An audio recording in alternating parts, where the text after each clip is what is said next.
Ces paquets-là contiennent des semences traitées à l'insecticide Régent. Aujourd'hui, elles sont encore conditionnées chez Limagrain, l'un des leaders européens. Même si la production a été arrêtée, ce fabricant cherche à écouler ses stocks. Dans la mesure où BASF, depuis une semaine environ, n'a plus le droit de nous vendre le produit, bien entendu, nous avons arrêté toute fabrication de semences de maïs et de tournesol traitées au Régent. Cette année, Jean-Claude Laby, céréalier, a commandé 150 kg de semences traitées au Régent.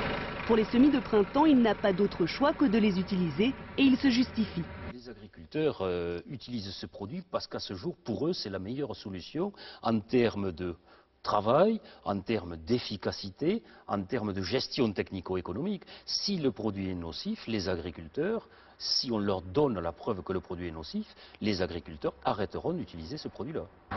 Annoncée trop tardivement, cette mesure de suspension ne pourra concrètement s'appliquer qu'à partir de 2005.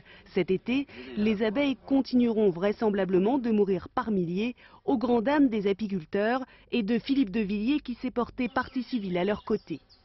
Parce que les études scientifiques l'ont montré, qu'il y a un risque non seulement pour la santé animale mais aussi pour la santé humaine, il n'y a plus de questions économiques. Quand on se souvient de ce qui s'est passé pour l'amiante, pour la vache folle, pour le sang contaminé, il y a une seule question, c'est le principe de précaution. Un principe de précaution qui ne s'applique pas car il n'existerait pas de solution alternative à l'emploi des pesticides. On ne pourrait pas cultiver autant et aussi bien sans insecticides adaptés à chaque culture. Pourtant, les agriculteurs bio s'étonnent de ce discours et proposent d'autres méthodes. Une terre qui a reçu pendant 20 ans du maïs, maïs sur maïs tous les ans, le taupin il est comme un roi là. Donc c'est tout à fait possible de s'en passer en pratiquant des rotations, c'est-à-dire faire des successions de cultures qui n'ont pas les mêmes ravageurs.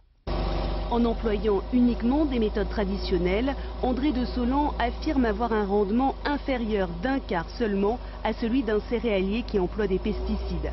Pour lui, c'est le prix à payer pour sauvegarder la santé des hommes et des animaux.